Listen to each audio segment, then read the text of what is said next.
Angry Number Cruncher. Welcome to the first episode of the Angry Number Cruncher, the show about accounting, about tax, about legislation, and all the anger and frustration that comes with it. But we will not leave it there.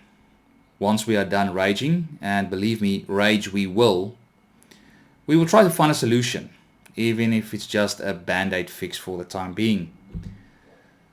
So, in this episode, we'll take a look at something that's dear to the heart of every single accountant in South Africa. And that thing is called beneficial ownership. Yes, government has once again delivered on their promise to frustrate the living daylight out of business owners and accountants. They say that 10 out of 9 accountants cannot count. But I can assure you that at least 9 of those accountants hate beneficial ownership with an absolute passion. So stick around, and by the end of this episode, you will most likely be more confused than the UIF office was during COVID. Yes, beneficial ownership gives me that fuzzy feeling of deja vu. It's like TERS all over again. So why choose beneficial ownership as your first episode? Well, I can do an episode on maximizing your profits or improving your cash flow or growing your business during a recession. But let's be honest, many business owners already have their own ways of maximizing profits and managing their cash flow. All they want to know is how they can pay less tax or avoid paying the compensation commissioner. And don't worry, someday I will do an episode on tax avoidance. And do note, tax avoidance, not tax evasion. And maybe one on the compensation commissioner, the Compensation for Occupational Injuries and Diseases Act. But today is not that day. Today we will torture ourselves with the topic of beneficial ownership. So strap in, it's going to be a bumpy ride. So what is beneficial ownership? Well, without going into too much legal jargon, and for that you can watch a CIPC webinar, which I will react to in my next episode. In short, on 24 February 2023, the Financial Action Task Force, also known as the FATF, and believe it or not, FATF, is a global money laundering and terrorist financing watchdog, and it's not an acronym for a South African government official. Just saying. But anyway, these guys decided South Africa fell short of certain international standards for combating money laundering and other serious financial crimes. And they placed us on their grey list, which I guess is not as bad as a blacklist. But so there's still hope. But in response to this, the South African government developed a plan of action to mitigate these risks of being grey listed while working towards the eventual goal of being taken off this grey list. And one of these things is the development of a beneficial ownership register. So CIPC and the Master of the High Court each developed their own platform through which you can submit this beneficial ownership information. And let's just pause here for a moment. From here on, I'm just going to say BO information, if that's okay, because I'm already tired from saying beneficial ownership information. And I've only said it once. And we haven't even scratched the surface yet. So let's shorten it a bit. You know, if there's one thing that our government is really good at, it's creating more and more red tape. And red tape for business owners, means more red tape for accountants. And instead of doing accounting, we are just cutting through all the red tape to get these things done. But before this turns into a lamentation about the hardships of accounting, let's get back on track. So where do we start? Let's start with the purpose of the BO register. And according to CIPC's Beneficial Ownership Guide, they say the aim of establishing the BO register is to have a repository or a register of natural persons who own or exercise control over these legal entities, and to assist law enforcement with relevant information when it comes to their investigations of who the ultimate owners of the entity are, and to mitigate the risks identified in the National Risk Assessment where legal persons were identified as vehicles prone to abuse for money laundering and terror financing activities. In short, government wants to know who the ultimate owners of your business are. It's the directors listed on your COR 14.3 and the members on the CK2. So there you have it. We can all go home and forget about BO. Because it's a bunch of BS!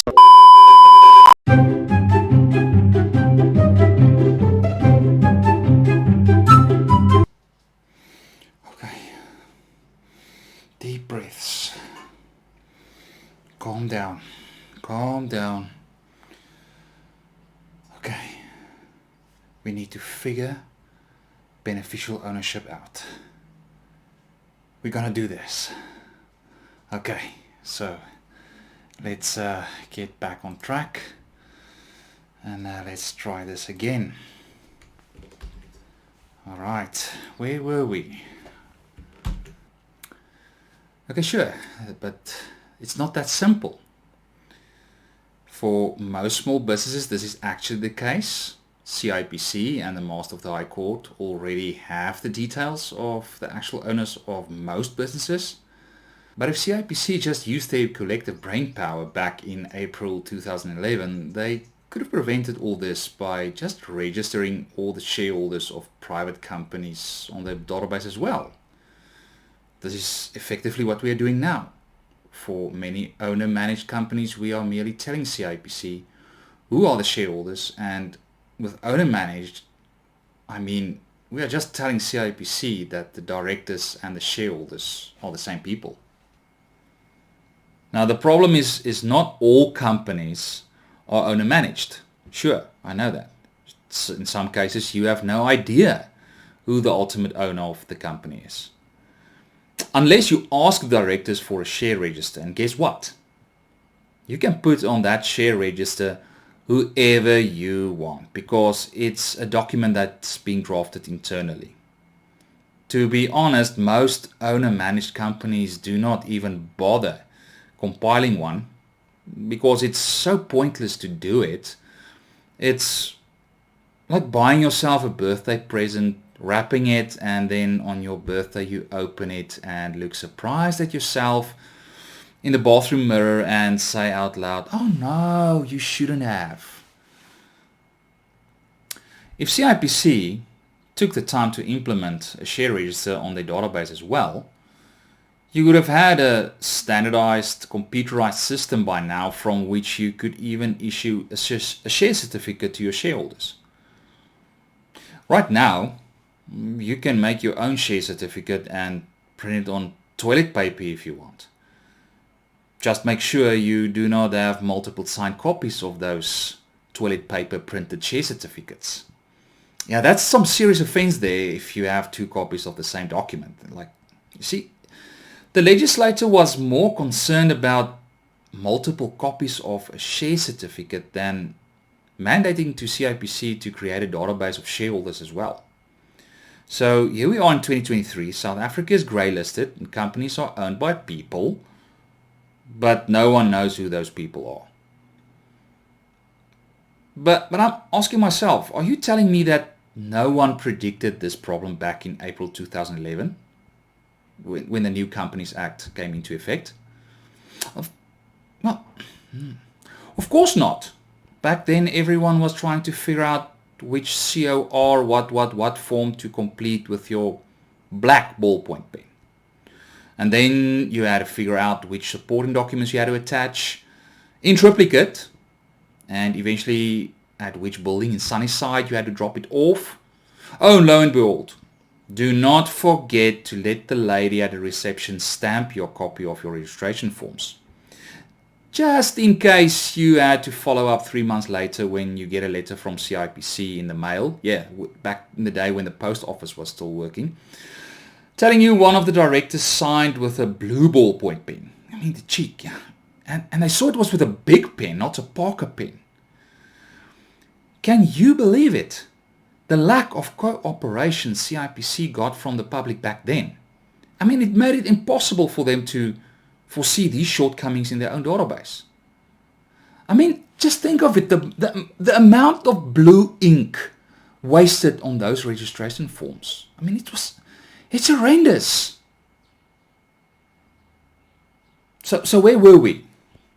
Oh yes, beneficial ownership, right. So, who is the beneficial owner or the ultimate owner of a company? Well, in short, it's someone who owns at least 5% of the securities of the company and exercise effective control over that company. So what constitutes effective control? Well, it's when you have control over voting rights, the right to appoint or remove members of the board of directors, or the ability to materially influence the management of a company. I must say, most of the time, people who own just 5% of the securities in a company, they seldom have a say in the company. In many small enterprises, these people are merely shareholders to ensure continuity in the case of, the 95% shareholder dies. And still you need to list these poor souls as beneficial owners, even though they just need to sit there in a corner and shut their mouths during the annual shareholder meeting. That 5% shareholder is most likely the guy who needs to supply the cookies and the sausage rolls and make everyone coffee and tea during these meetings. Let's put all this into perspective by means of, I'm going to use 3 examples, and this is not in any way a comprehensive explanation of how BO works. I mean, CIPC have the skill to make it extremely complicated. But as you will see in my next episode where I react to one of their webinars, my aim is only to address the more simpler cases of beneficial ownership because the majority of the submissions will most likely fall within this category of my first example, namely owner-managed businesses. Okay, so let's just make it clear. In this episode, we will only look at non-affected companies. And in order to determine if your company is a non-affected company, we first need to know what an affected company is.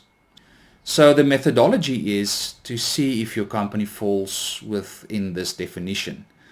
And if it doesn't, well, then it's easy. It's a non-affected company. So let's take a look at the definition of an affected company.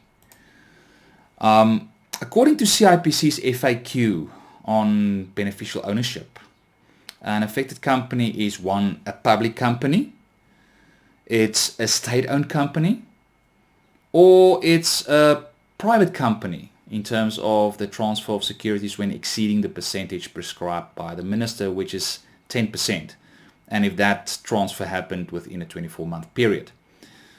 But this description in CIPC's guide is a bit, it's difficult to understand. So we will get back to that one. And then the final point is a private company that's controlled by an affected company, or in other words, a regulated company. Or if that private company is a subsidiary of an affected company. So that second last point, let's get back to that. I think it needs a bit of a rewording. And if I can paraphrase from Section 118, paragraph 1C of the Companies Act, Act 71 of 2008.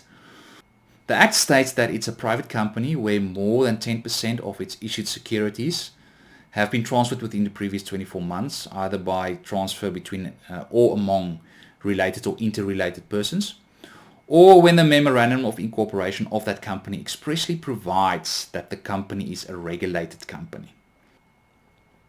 I think the best explanation of an affected company can be found in CIPC's Guidance Note 2 of 2023. It was published on 25 May 2023.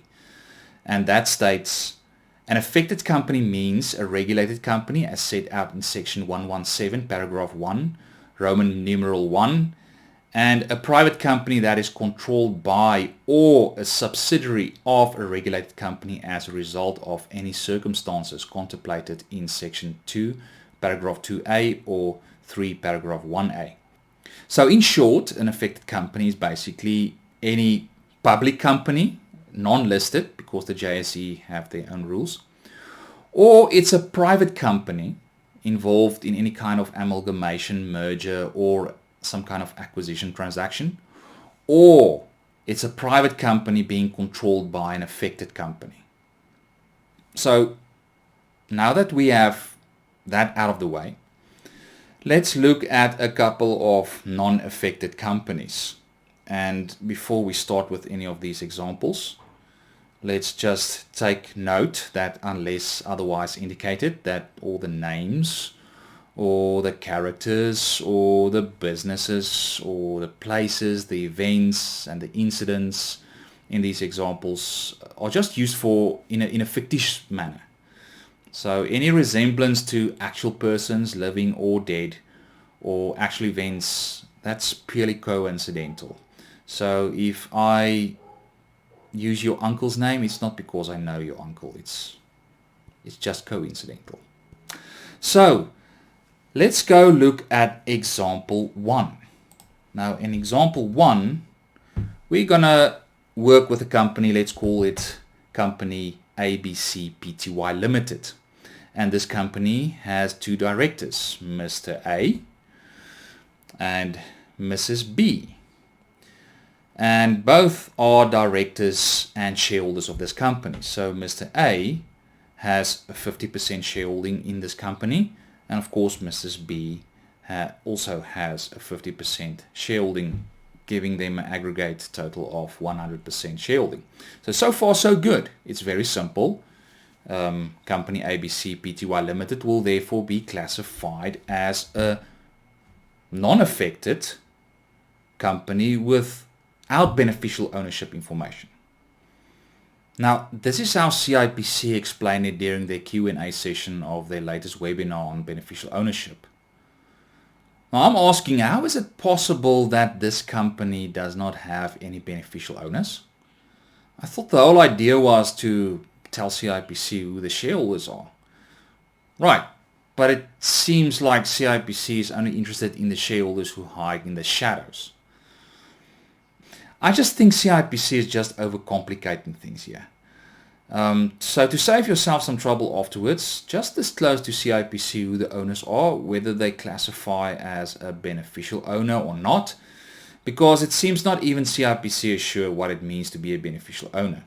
In example 1, you will list Mr. A as a 50% beneficial owner and Mrs. B as a 50% beneficial owner of the company.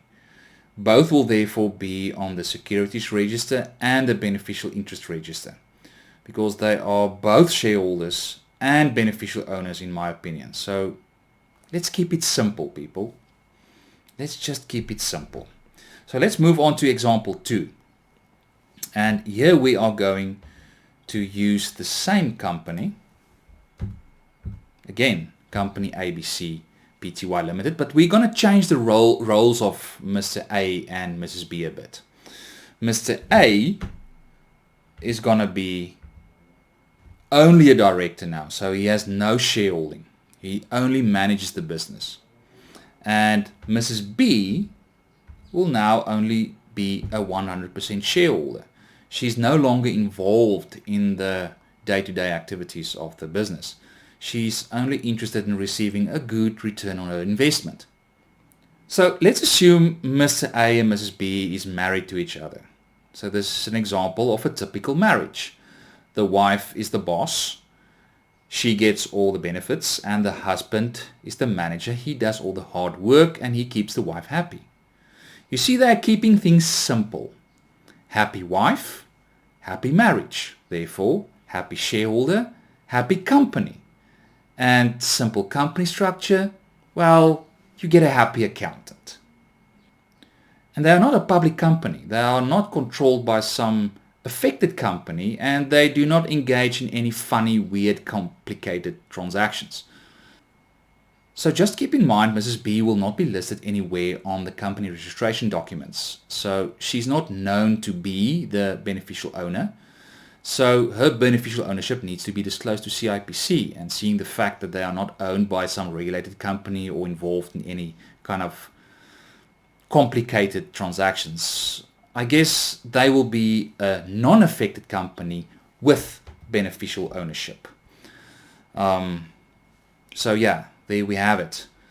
Example 2 easy, but in example 3 things will get really hairy for non-affected companies.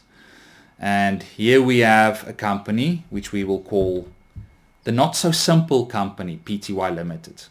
The directors of Not So Simple Pty Limited chose to have a bit of a more complicated company structure. Now, it's not the most difficult one.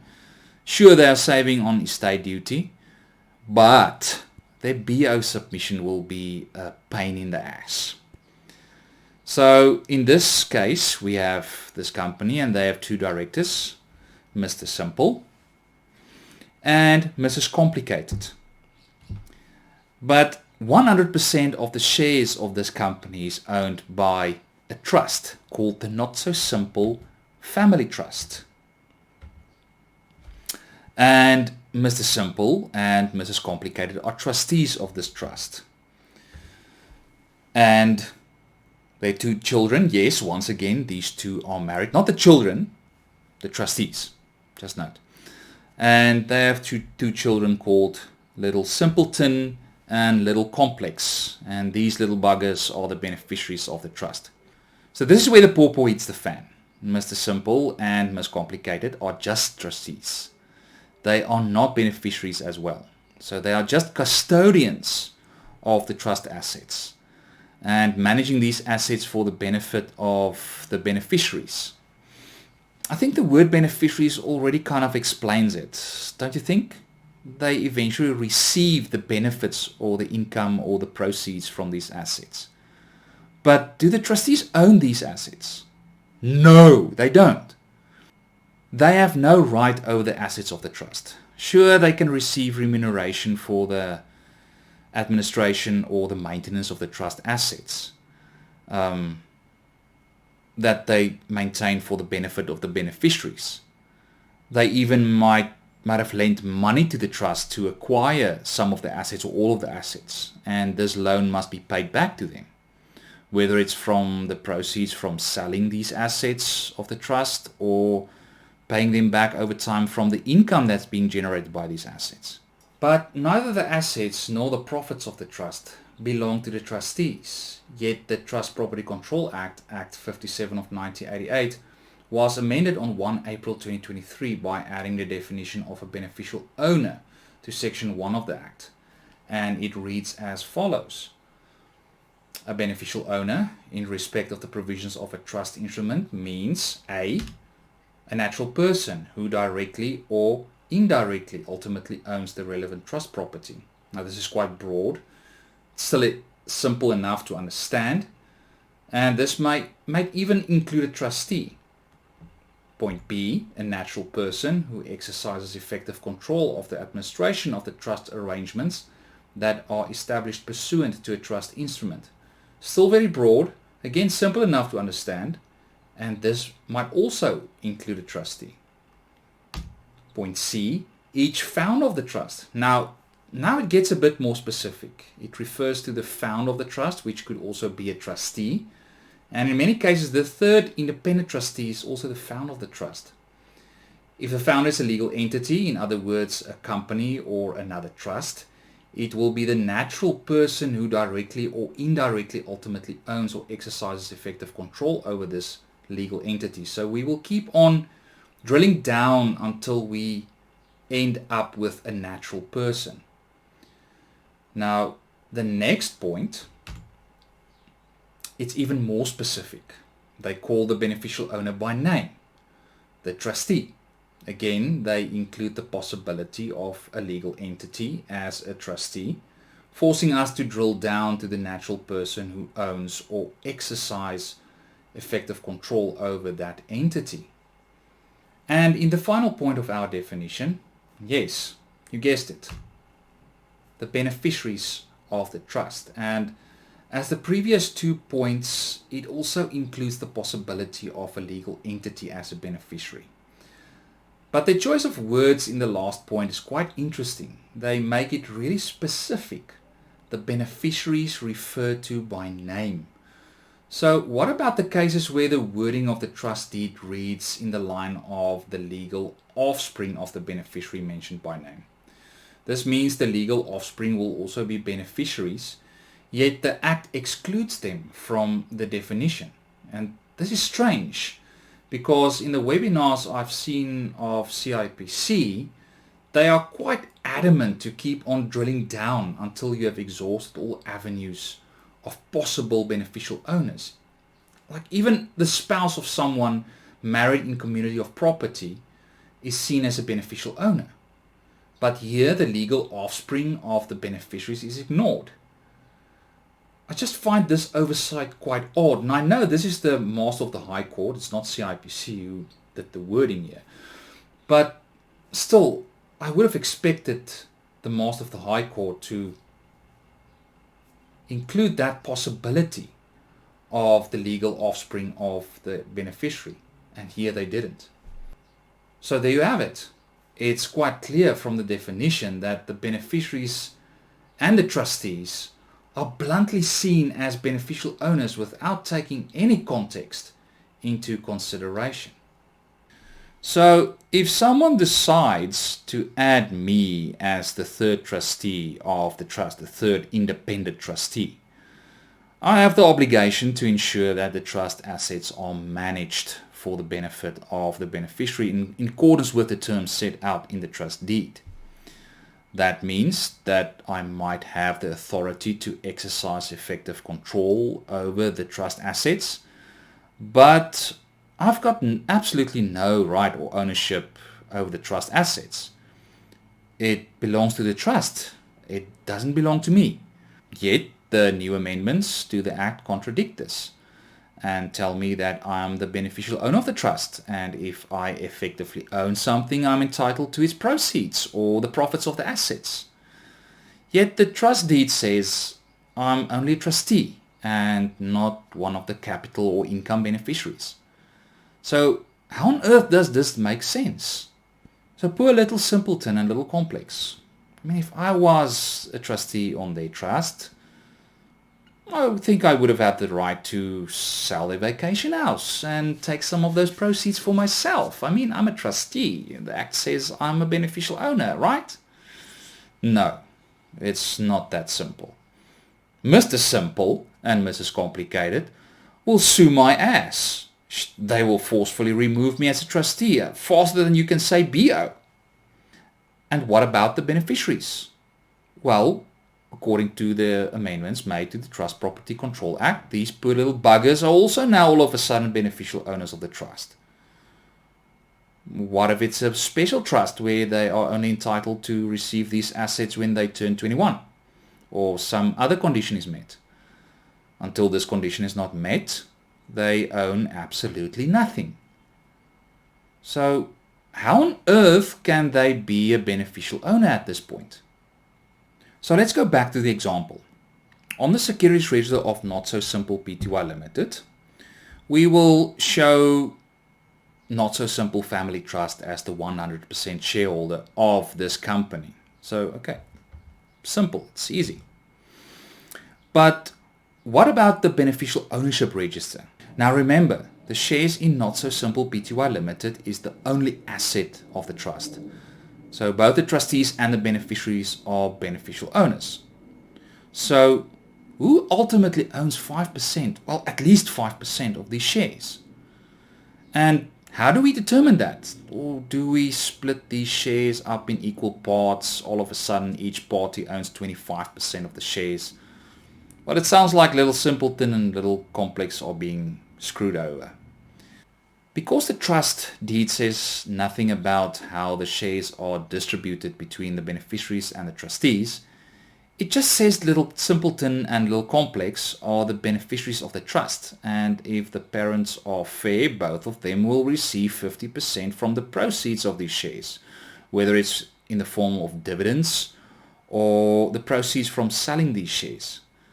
So, since the trustees are only beneficial owners in terms of a definition, making them like deemed owners, I would say you assign them the minimum amount of shares, namely 5%. just to be fair towards the beneficiaries. So in our example of beneficial ownership, it will be as follows. We will have our 4 parties, Mr. Simple, Mrs. Complicated, Little Simpleton, Little Complex. Mr. Simple, who's the trustee, will get 5% beneficial ownership, and Mrs. Complicated, who's the other trustee, she will get 5% beneficial ownership. And Little Simpleton will get 45% beneficial ownership, and Little Complex will get 45% beneficial ownership. So this is adding up to 100% aggregate beneficial ownership. And I would say in this case, it will make them a non-affected company with beneficial ownership information. If both trustees were also beneficiaries, I would split the ownership evenly between all 4 parties. I know it's open for interpretation, and it would be safer to say that you treat this on a case-by-case basis. But you can't ignore the fact that this new legislation is vague and it's causing a lot of problems and confusion. So imagine a scenario where Uncle Bob decided back in the day when he founded the trust that some inbred third party should be the third trustee. Because as you all know, these days you need an impartial, non-related third trustee when you establish a trust. This third party is nowhere to be found during trustee meetings. But he's always there when there's money to be handed out. Have any of you seen how family turn against each other when they find out they have some control over the trust? So if you draw up your beneficial ownership register, it shows that this third party has 5% beneficial ownership. And can you think of the legal ramifications when this third party gets hold of this document? I mean, after all, this third party will most likely be one of the trustees who signs off on the beneficial interest register. And in terms of the trust deed, he has no right on any of the profits. But now in terms of the beneficial interest register, he's now entitled to 5% of the profits because he's one of the ultimate owners. I bet the guys who came up with this definition did not think this one through. Now, I will not be surprised if we see more changes to legislation in the near future. And they expected all this to be done by 1 October 2023? Should we all just make up some fairy tale and submit that regardless of the legal implications? Anyway, I think that's enough BO for one day. Check out my next episode where I react to CIPC's latest webinar on beneficial ownership. In the end, I think, despite all the confusion and the frustration around BO, one thing remains true. Accounting is brutal. Till next time. Thanks for watching. If you enjoyed this episode and would like to see me make more videos like this one, please like and subscribe. And let's start some dialogue about this episode. Leave your opinions and questions in the comment section below. If there's a specific topic you would like me to discuss in one of my future episodes, please send an email to info@theangrynumbercruncher.co.za. The intro and outro music is from the song He Lied by Vita Lou, and logo design is also done by Vita Lou. Special thanks and shout out to her. If you want to know more about Vita Lou, visit her website at www.vitalumusic.co.za or check out her YouTube channel, Vita Lou Music. Other credits and links are in the description box below.